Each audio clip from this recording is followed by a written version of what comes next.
Welcome to the water tutorial, part 2. In part 1, we looked at how water is life. Condensation is as valuable as rainwater. Rainwater contains nutrients, and the dissolving ability of water is vital to nutrient transfer, but also contributes to erosion. Plants transpire water and they seed the clouds. Evapotranspiration cools the trees and the surrounding area. And a lot of technologies mimic transpiration. The main design pitfalls are a decoupling of the site and hoarding of potable water. The watercourses downstream from each site deserve to be maintained.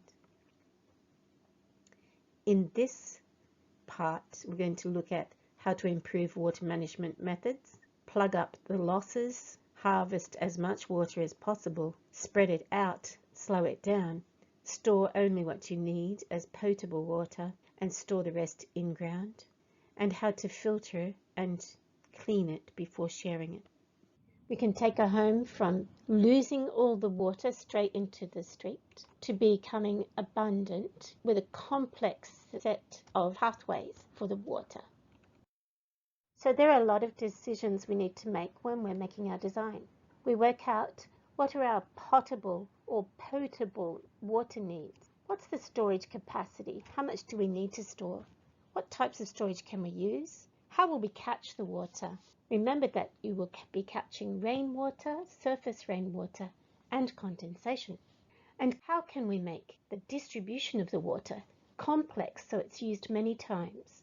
When we go to reuse the water, we want to make sure it's being filtered and pollution-free.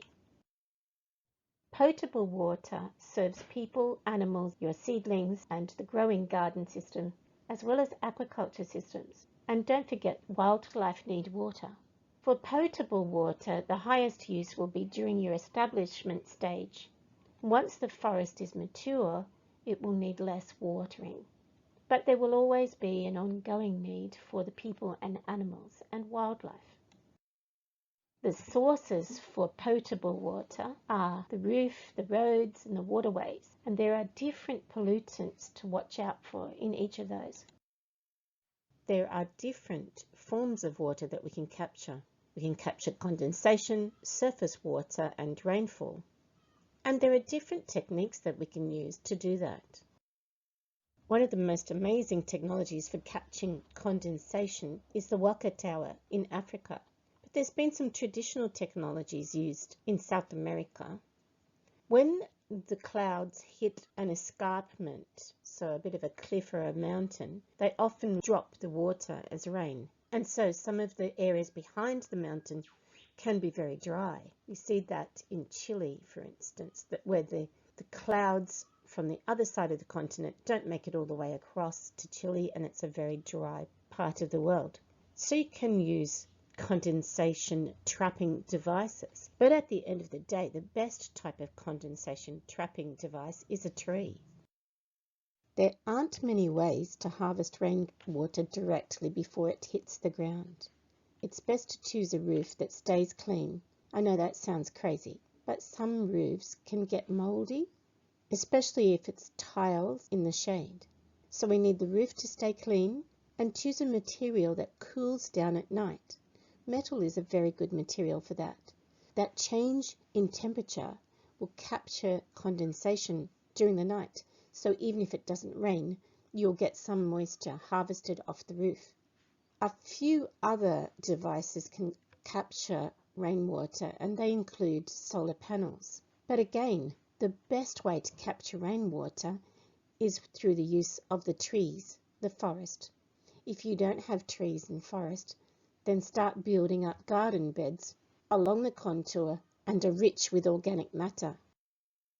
Harvesting surface water can be done all over the site with the use of drains, swales, pathways or driveways. The problem with a driveway, of course, is it can get pollution. And rain gardens are very popular in flat areas. That's where you make depressions to capture the rain. A quick note about paths. Over the decades, your food forest will grow and the garden beds that the trees are standing on will also get taller because the root systems and the decaying matter builds the soil. That base area will grow higher. This makes your paths lower. Pathways can sink due to the heavy traffic. In this picture, of course, they haven't sunk from heavy traffic as much as the graveyards over centuries have made the soil taller. The paths need to be designed to harvest rainwater, slow it down, let the rainwater settle on the downhill side. The edges of your path need to have gutters, and during heavy downpours, the gutters can be maintained. The father of keyline irrigation, P.A. Yeomans, suggested we install drains, which could be pathways, slightly off the contour. In fact, very slightly, 5 degrees off the contour.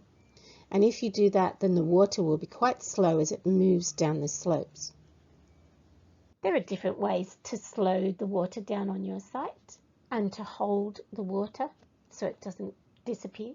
One of those is to build swales. If you don't have machinery, you can actually use paper waste because we know that water flows downhill 90 degrees to the contour and it will always flow on the path of least resistance.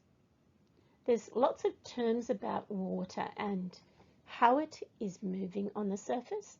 Those terms include sheeting, the water is covering the ground like a sheet, or it's rilling, where it's starting to build little tunnels, little gullies into the water, or the water is pooling. Then eventually, if it's allowed to form rills, it will start to form gullies. Eventually, surface water will run.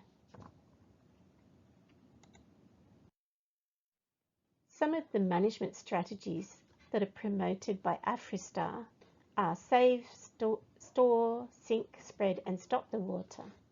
I would say we're best to save, store, sink, spread the water, vary its pathways, filter it, reuse it, and share it.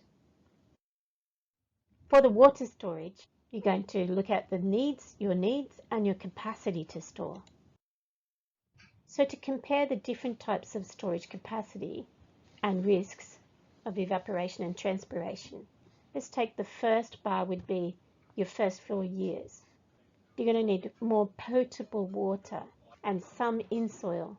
You're going to have a moderate amount of evaporation because the plants are small, but you will have a fairly high amount of transpiration if you don't get in those nurse plants to give you some shade.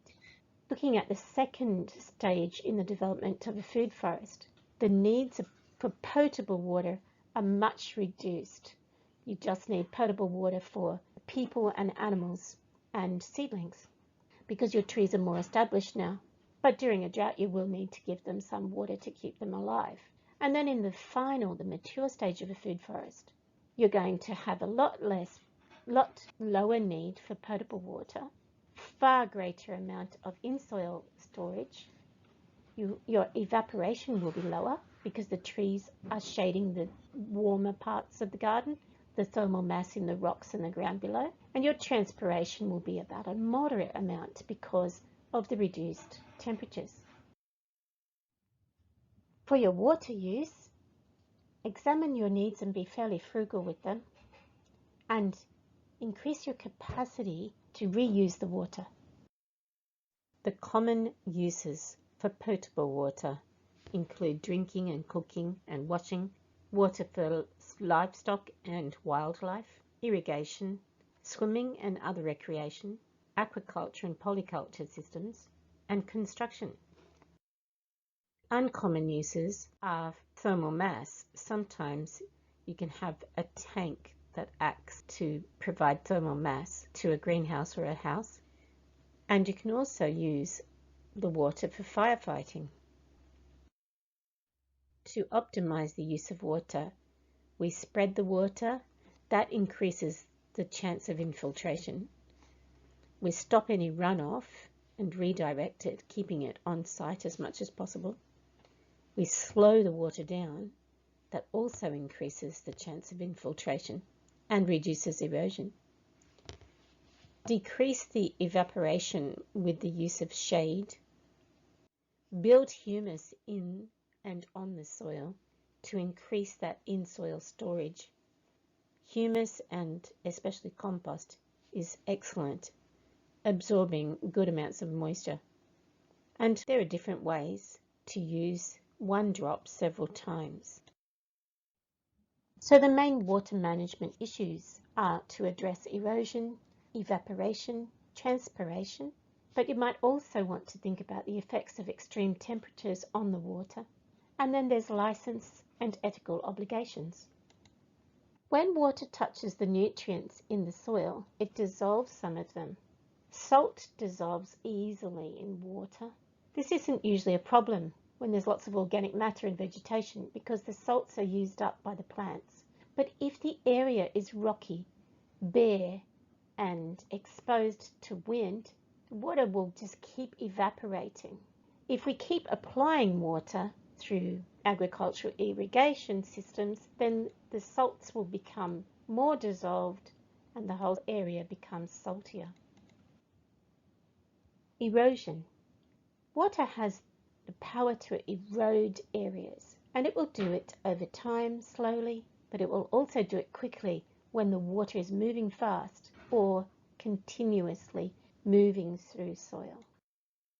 As you release the water, for everyone downstream and for wildlife downstream, you're going to filter out any pollutants.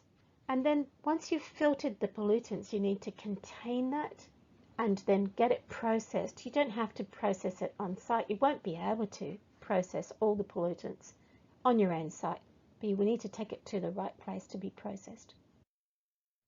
So the 3 steps for releasing water is that you're going to filter, contain it, and process it to get rid of the toxins. In summary, water is essential. After this, I encourage you to study water management systems based on contours, improving your knowledge of contours, key lines, chinampas, drains, and swales.